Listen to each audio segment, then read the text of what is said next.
Boa noite a todos que nos assistem agora nesse instante, que estão aqui conosco presencialmente e virtualmente no Mimico Quitlam Society. Hoje, terça-feira, dia 6 de dezembro de 2022, nós estamos recebendo o companheiro Samuel Nunes, da Federação Espírita Brasileira, autor de alguns livros, e ele nos traz o tema Jesus, o Filho do Homem. Vamos passar a palavra para Priscila, que irá fazer a página inicial, seguida da prece. Muito obrigada, Samuel, seja muito bem-vindo. Obrigado, Aline.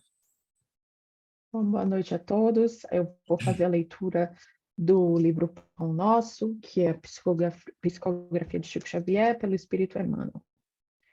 A mensagem de hoje é a mensagem 160, a grande luta. Porque não temos que lutar contra a carne e o sangue, mas sim contra os principados, contra as potestades, contra os príncipes das trevas deste século, contra as hostes espirituais da maldade, nos lugares celestiais. Paulo, em Efésios capítulo 6, versículo 12.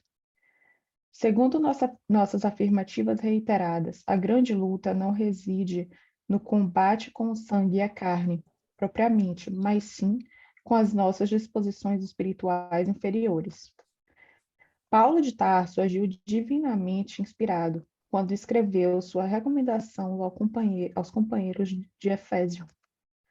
O silencioso e incessante conflito entre os discípulos sinceros e as forças da sombra está vinculado em nossa própria natureza, porquanto nos acompliciávamos abertamente com o mal, em passado não remoto. Temos sido declarados participantes das ações delituosas nos lugares celestiais, e, ainda hoje, entre os fluidos condensados da carne ou das esferas que lhes são próximos, agimos no serviço de autorrestauração em pleno paraíso. A terra é, igualmente, sublime degrau do céu. Quando alguém se reporta aos anjos caídos, os ouvintes humanos aguardam logo a impressão de um palácio soberbo e misterioso, de onde se expulsam criaturas sábias e luminosas. Não se verifica o mesmo quando o homem culto se entrega ao assassínio, à frente de uma universidade ou de um templo. Geralmente, o observador terrestre relaciona o crime, não se detendo, porém, no exame do lugar sagrado e venerável em que se consumou. A grande luta a que o apóstolo se refere prossegue sem descanso. As cidades e as edificações humanas são zonas celestiais. Nem elas, nem as células orgânicas que nos servem constituem os poderosos inimigos, e sim os hostes espirituais da maldade, com os quais nos sintonizamos por intermédio dos pontos inferiores que conservamos desesperadamente conosco. Vasta a regimentações de seres e pensamentos sombrios, que obscurecem a visão humana e que operam com sutileza de modo a não perderem os ativos companheiros de ontem. Bom, neste momento, vamos fechar nossos olhos, respirar fundo. Amigo Jesus, obrigado por mais um dia, por mais uma oportunidade de estarmos juntos, para ouvirmos essa palestra, que o Samuel tenha uma palavra fácil, nos traga muitos conhecimentos e muitas reflexões para a nossa edificação, para o nosso aprimoramento, para a nossa elevação espiritual. Que Samuel tenha uma palavra fácil e que assim seja. Samuel, é com você. Boa palestra. Obrigado, Priscila. Boa noite a todos. Quero dizer da minha alegria e satisfação estar com vocês aqui. A internet nos facilita hoje a vida, já que a distância física nos impossibilita de uma proximidade maior, mas da mesma forma que nos conectamos com a espiritualidade maior, com a espiritualidade superior, também podemos fazer entre nós por meio da rede, e é o que estamos fazendo no dia de hoje. Jesus, o Filho do Homem. Essa expressão, essa locução, Jesus, o Filho do Homem, ela aparece 72 vezes nos evangelhos sinóticos e mais algumas vezes no Evangelho de João. Não a encontramos em outros textos do Novo Testamento, a não ser uma breve referência em Atos dos Apóstolos, no capítulo 7, e também em Apocalipse, no capítulo 1, o Filho do Homem. E quando nós mergulhamos no estudo dessa expressão do Evangelho, nós vamos perceber que este foi o único título a que Jesus se atribuiu. Jesus somente se diz o Filho do Homem. Ele nunca utiliza outro título para referir-se a si próprio. Mas o que nós aprendemos com o Espiritismo acerca dessa expressão, o Filho do Homem? No período da festa das tendas, ou também festa dos tabernáculos, como era conhecida, ou ainda a festa da colheita dos judeus, era a festa mais popular entre eles, à época, Jerusalém se via apinhada de gentes, de pessoas vindas de toda a Palestina e também de além das suas fronteiras, aqueles judeus que moravam em outros territórios. Então, era um momento em que eles se reuniam para celebrarem a saída deles do Egito, a libertação da escravidão do Egito, e representa essa festa da tenda ou dos tabernáculos, aquele momento em que eles estavam no deserto e viviam sobre as tendas, como também o período da colheita, em que eles aí celebravam a vida. E foi durante essa festa das tendas, uma dessas ocasiões, quando Jesus viaja a Jerusalém para aquela que seria a sua última Páscoa, conforme narram os evangelhos, Jesus saíra de Genezaré, no norte da Galileia, e descera ao sul para ir a Jerusalém, à festa das tendas, e ali a sua última Páscoa, o último momento em que nós veríamos Jesus reencarnado entre nós. E quando Jesus vai a Jerusalém, nessa festa da tenda, há uma ocasião muito interessante, muito importante, que é aquele momento, conforme está em João no capítulo 8, versículo 2, em que Jesus vai dizer que eu sou a luz do mundo. E esse eu sou a luz do mundo, ele fazia referência, uma comparação com os candelabros que durante 7 noites, nesse período das festas, ficavam acesos no átrio das mulheres, no Templo de Salomão, no Templo de Jerusalém. Eram candelabros muito grandes, em ouro maciço, e que derramavam luz sobre uma parte da cidade santa, ou seja, sobre uma parte de Jerusalém. E nessa ocasião, Jesus, fazendo referência a essas luzes que se derramavam sobre Jerusalém, e que as pessoas admiravam muito tudo isso, ele diz, eu sou a luz do mundo. Quem me segue não andará em trevas, mas terá a luz da vida. E depois dessa ocasião, é aquele instante em que ele vai encontrar o cego de nascença. E lhe perguntam assim: Senhor, mestre, quem pecou contra a lei? Foi este homem ou foram os seus pais? E é quando Jesus vai dizer que nem os pais e nem aquele homem haviam pecado contra a lei divina. Mas ele estava naquela condição de cego de nascença para que se manifestasse nele a obra de Deus, para que se manifestassem as obras divinas sobre ele, atestando aí a presença de Deus. E nesse instante, então, Jesus cura aquele homem com saliva e lodo. Ele cospe na terra, umedece a terra com a sua saliva, passa nos olhos daquele homem e diz para ele: vai e te banha, te lava no tanque de Siloé. É um tanque muito antigo, esse tanque de Siloé, e que tinha propriedades medicinais.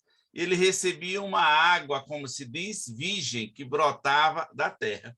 E o homem, quando lava seu rosto, ele enxerga e fica maravilhado com essa cura que Jesus realiza. Mas, depois que Jesus sai, os judeus se acercam daquele homem, os fariseus, e perguntam a ele o que tinha lhe acontecido, porque identificam nele um pedinte cego que sempre ficava ali naquele local. E então ele vai dizer que fora curado por Jesus, por aquele homem que usara saliva e lodo a fim de devolver-lhe, a fim de dar-lhe a visão, já que ele era cego de nascença.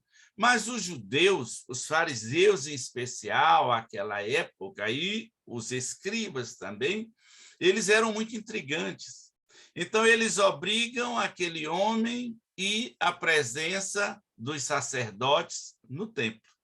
E, naquela ocasião, os sacerdotes, ouvindo que ele fora curado por Jesus, além de ser um dia de sábado, que eles reprovavam, mandam chamar os seus pais, porque não acreditavam no que ele dizia, que ele fosse aquele cego. Mas os pais dele chegando, inclusive temendo os judeus, eles vão sim dizer para os sacerdotes dos templos, os fariseus e os escribas que ali estavam, que sim, aquele era o filho deles e que fora cego de nascença. Os judeus, então, naquele momento, o expulsam do templo, porque diziam que ele se acumpliciara com o mal, porque Jesus só poderia ser o mal. Então, o homem parte também dali. E quando ele parte, Jesus volta a encontrá-lo no caminho. E Jesus soubera do que lhe acontecera no templo. É quando Jesus, conversando com ele, pergunta-lhe: crês no Filho do Homem? Responde ele: quem é, Senhor, para que eu nele creia? Jesus então lhe diz: tu o estás vendo, é quem fala contigo, exclamou ele. E então aquele homem diz: creio, Senhor, e prostrou-se diante dele, ali conforme está em João, no capítulo 9. Então Jesus, ao curar aquele homem, depois desse episódio, ele foi encontrá-lo outra vez e se declara em mais uma ocasião como o Filho do Homem. E esse era o título que Jesus dava a si mesmo. O Espiritismo vem nos auxiliar a compreender quem seja Jesus para nós e quem é esse Filho do Homem, Na questão 625, Allan Kardec tem a ocasião de perguntar aos espíritos qual o tipo mais perfeito que Deus ofereceu ao homem para lhe servir de guia e modelo. Qual o tipo mais perfeito que Deus ofereceu ao homem para lhe servir de guia e modelo? E os Espíritos respondem, é a resposta mais curta que temos em um livro dos Espíritos. Eles simplesmente respondem Jesus. Então, Jesus, para o Espiritismo, para nós, ele é esse modelo e é o nosso guia. Mas Jesus se diz o Filho do Homem. De onde vem essa expressão Filho do Homem, utilizada por Jesus? Jesus se coloca, por exemplo, em uma determinada ocasião, como guia da humanidade, falando de si como Filho do Homem, conforme nós encontramos no Evangelho de Mateus, no capítulo 8, versículo 19 e 20, que é quando ele inicia essa viagem para a sua última Páscoa, ele terminara, concluíra ali a sua missão na Galileia. A maior parte da missão de Jesus, ela é desenvolvida na região da Galileia, e nesse momento, um escriba, que ele era também discípulo. O Evangelho diz que esse escriba também era discípulo de Jesus. Então, ele se aproxima de Jesus nesse instante e diz assim: Mestre, seguir-te-ei para onde quer que fores. Mas Jesus lhe respondeu: as raposas têm seus covis e as aves do céu ninhos, mas o Filho do Homem não tem onde reclinar a cabeça. E o homem insiste: Senhor, permite-me primeiro sepultar meu pai. Replicou-lhe, porém, Jesus: segue-me e deixa aos mortos o cuidado de sepultar os seus mortos. Nesse instante, Jesus claramente, como Filho do Homem, se coloca como esse guia da humanidade. Aquele escriba, que ele era também um discípulo, que se propõe a segui-lo, Jesus o adverte de que esse caminho é árduo, esse caminho é um caminho de renúncia, é um caminho de sacrifício, é um caminho de vencer a si mesmo, é aquele caminho que Jesus vai ter a ocasião de dizer: e aquele que quiser vir após mim, negue-se a si mesmo, tome da sua cruz e siga-me. Ou seja, é preciso essa negação de si mesmo. Mas ele diz aqui que é esse guia, né? Ele é aquele que veio conduzir os homens para essa libertação espiritual. Então, mais uma vez, Jesus utiliza da expressão Filho do Homem para se mostrar como guia. E em Mateus, no capítulo 11, são muitas as passagens, ele vai dizer: aprendei de mim que sou brando e humilde de coração. Esse é o modelo da humanidade. Ser brando e humilde de coração, é preciso que nós amemos. Ele tem a ocasião de dizer: eu sou o caminho, eu sou a verdade, eu sou a vida.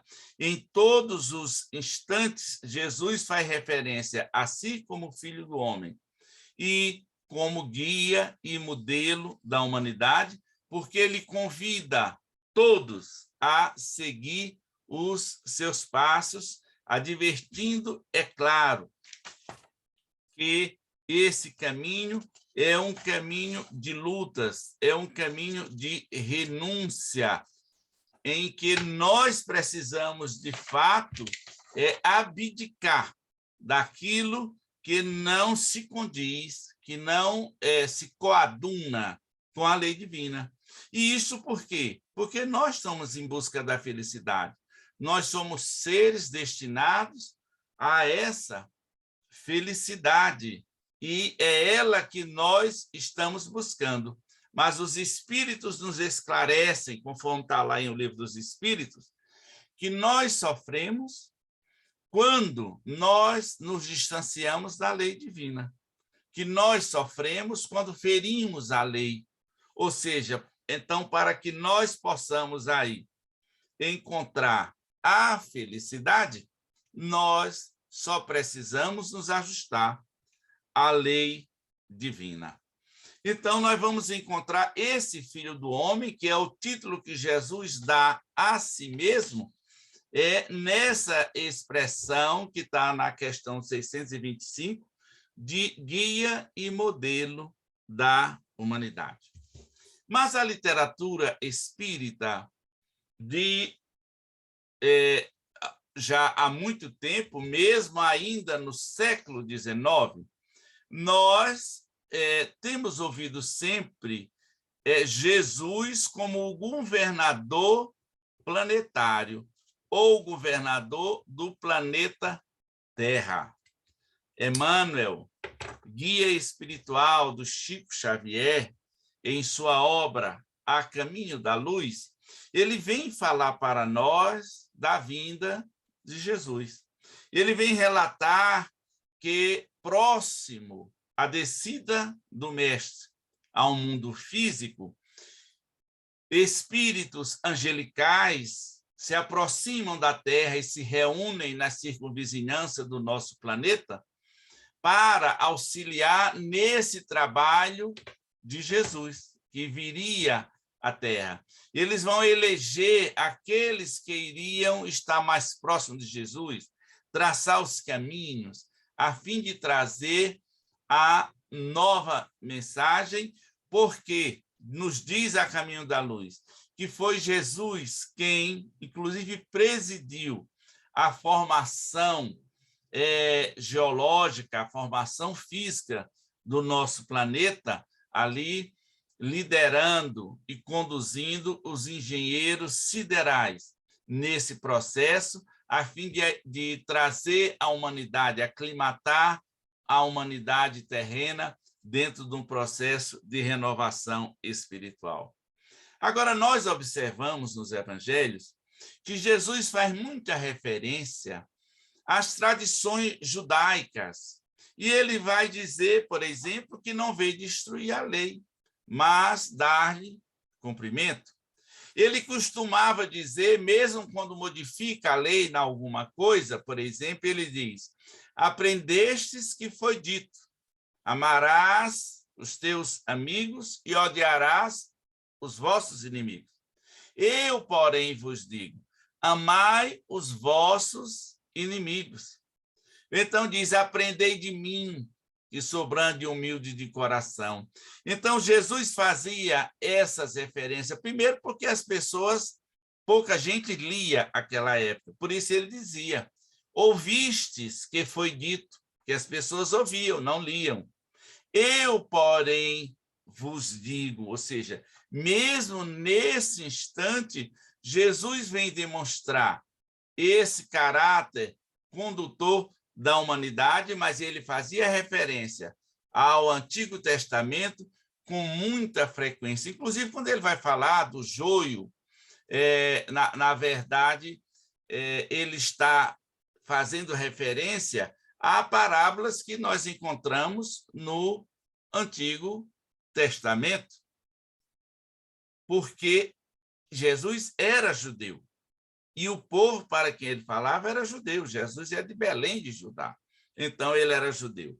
Então, essa expressão filho do homem, como governador espiritual da terra, e que muitas vezes até ouvimos alguns estudiosos, mesmo no seio do espiritismo, às vezes dizer que não há uma referência sobre essa questão aqui, ali e acolá, sobre Jesus como governador planetário, e nós encontramos um texto interessantíssimo, e é a ele que Jesus faz referência para nós compreendermos essa função de governador planetário. Nós vamos encontrar no livro de Daniel, no Antigo Testamento, no capítulo 7, versículos 13 e 14. Daniel vem falando das suas visões, ele que era um profeta. Então, ele diz em determinado momento, nesse capítulo 7º, eu continuava contemplando nas minhas visões noturnas, quando notei, vindo sobre as nuvens do céu, um como filho do homem. Ele adiantou-se até o ancião e foi introduzido à sua presença. A ele foi outorgado o império, a honra e o reino. E todos os povos, nações e línguas o serviam. Seu império é o império eterno que jamais passará, e o seu reino jamais será destruído. Então, quando Jesus se diz o Filho do Homem, ele está fazendo uma clara referência ao que nós encontramos no Evangelho, no livro de Daniel, que é quando ele vai dizer, Daniel vai dizer que viu vindo nas nuvens um como filho do homem descendo naquelas nuvens. Então, Jesus, de fato, é esse governador planetário. Então, nós estamos entregues aí aos seus cuidados. É Jesus que cuida do nosso processo evolutivo, mas cabe a nós, sim, realizarmos essa tarefa, porque a cada um será dado segundo as suas obras. Então, quando nós mergulhamos nesse estudo do Filho do Homem e nesse caráter de governador planetário, nós vamos ver, por exemplo, Jesus dizendo em João, está lá 1,51, em verdade eu vos digo que vereis o céu aberto e os anjos de Deus subindo e descendo sobre o Filho do Homem. Esse Filho do Homem é Jesus. Então verão o Filho do Homem vir nas nuvens, com grande poder e glória. Está em Mateus, no capítulo 13, versículo 26. Ou seja, Jesus, de fato, é esse governador espiritual. E nós estamos no mês de dezembro, que é o mês em que comemoramos aí o natalício de Jesus, embora não se saiba ao certo quando Jesus nasceu. O mais provável é que tenha sido por volta do mês de abril, talvez maio, ou ainda março, mas não em dezembro. Essa data ela só foi estabelecida depois por Roma, pelo imperador romano, para ajustar essa vinda de Jesus, o seu nascimento, à festa que eles dedicavam ao sol, ou seja, uma festa que era estritamente pagã. Então, ficou essa data. Mas Jesus é esse governador, esse modelo e guia. E o que isso importa para nós? O que quer dizer? Se ele é nosso modelo, nós devemos procurar nos ajustar à pessoa de Jesus. Ele que é esse homem ideal, ele que é esse homem do futuro, é a humanidade do amanhã, onde nós teremos vencido nossas imperfeições. A inveja, o ciúme, a vaidade, o desregramento de toda ordem, e teremos desenvolvido aí as virtudes espirituais que todos nós trazemos. Aprendemos na doutrina espírita que nascemos simples e ignorantes. Ignorantes da lei e simples que estavam ali no início, mas destinados a esse progresso. Sede perfeito, como perfeito é o vosso Pai celestial. Então, Jesus esteve entre nós para nos ensinar esse caminho. E teve a ocasião de dizer que é Ele quem conduz os nossos passos. Então, que nós aproveitemos esse período natalino para essas reflexões. em que, dizem os espíritos, é a data em que mais a espiritualidade consegue se aproximar da psicosfera terrestre, é a época em que eles conseguem mais estar conosco, porque temos uma predisposição mais natural a receber essas influências e aproveitar esse instante para nossa reflexão. O que Jesus representa na nossa vida? A gente fala do Natal, nós falamos dos eventos mediúnicos que cercaram aquela noite, como a estrela de Belém, que seguramente, como nos sugere Allan Kardec, eram os espíritos que faziam com que aquelas luzes surgissem nos céus. Nós vamos ver os pastores sendo visitados aí pelos anjos do Senhor, que vieram dizer-lhes que o Salvador havia nascido.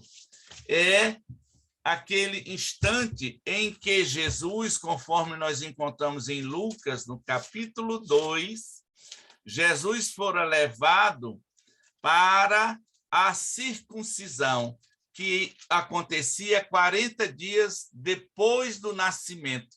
Então, Jesus era bebê, estava com 40 dias de nascido. É aquela ocasião em que Simeão, que já era um homem octogenário, era um ancião de Jerusalém, ele vai ao templo, porque os espíritos lhe haviam dito que Jesus seria levado ao templo naquele dia. E é quando ele encontra Maria e José com Jesus ali, que fora para ser circuncidado, e Simeão vai tomar Jesus nos braços, Jesus aí com esses 40 dias, e ele vai dizer: agora, soberano Senhor, pode despedir em paz o teu servo, segundo a tua palavra, porque meus olhos viram tua salvação, que preparaste em face de todos os povos, a luz para alumiar as nações e a glória do teu povo Israel. Ou seja, Simeão identifica em Jesus recém-nascido, com 40 dias, esse espírito iluminado que veio para servir de modelo e guia à humanidade e o identifica como governador, como essa luz para alumiar as nações. Então, que nós vivamos esse período do Natal pensando em Jesus e fazendo o esforço para avançarmos e nos aproximar um pouco mais de Jesus. E é essa a proposta do Espiritismo, quando nos diz que fora da caridade não há salvação. Uma frase amplamente repetida por Allan Kardec em muitos momentos de sua vida, como mostram a Revista Espírita, como mostra as suas viagens espíritas em 1860, 61, 62, em que ele trazia isso como uma bandeira, porque é a nossa renovação, que nós devemos seguir Jesus, não porque ele seja o governador, mas principalmente por ser o nosso modelo e sendo também o nosso guia para esse processo de renovação.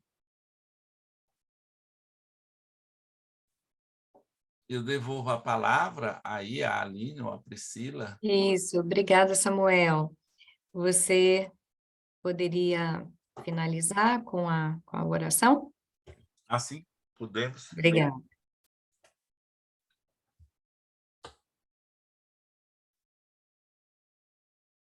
Senhor Jesus, divino tutor de nossas almas, abençoa nesse instante os corações, a fim de que nos elevemos espiritualmente em busca do teu reino de luz, de paz e de amor. Assiste-nos com tua bondade, ó Jesus, e ampara-nos o caminho, sustentando em nós o desejo do bem, para que somente o bem nós realizemos.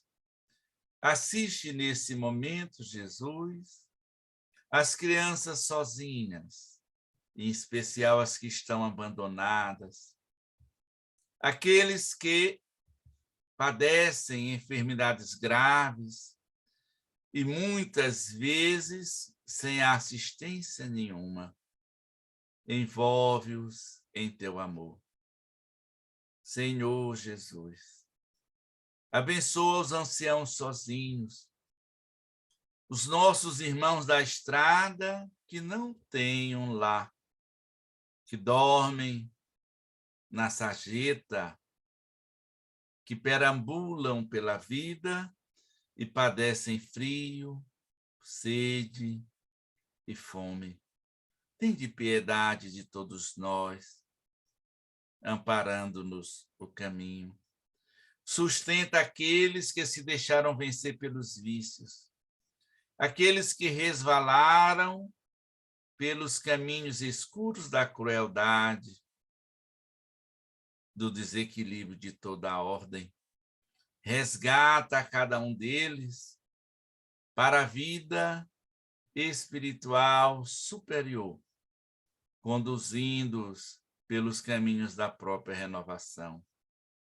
Jesus amado, abençoa a terra, abençoa os nossos governantes, para que tomem consciência da gravidade do mandado que têm as mãos, a fim de que possam trabalhar unicamente pelo bem e a felicidade de toda a humanidade. Quanto a nós, mantém-nos em serviço em tua seara. Abençoa-nos sempre os propósitos do bem. E, em especial, ó Mestre, te rogamos nesse instante, pelo meu e-mail, a fim de que continue com o trabalho de levar a tua mensagem, hoje aclarada pelo Espiritismo, a quantos necessitem e lhe procurem o auxílio e o esclarecimento. Dá-nos tua paz, fica conosco e permite que nesse instante seja encerrada essa etapa dos trabalhos, dizendo de coração, Jesus, por tudo, muito obrigado, Senhor, que assim seja.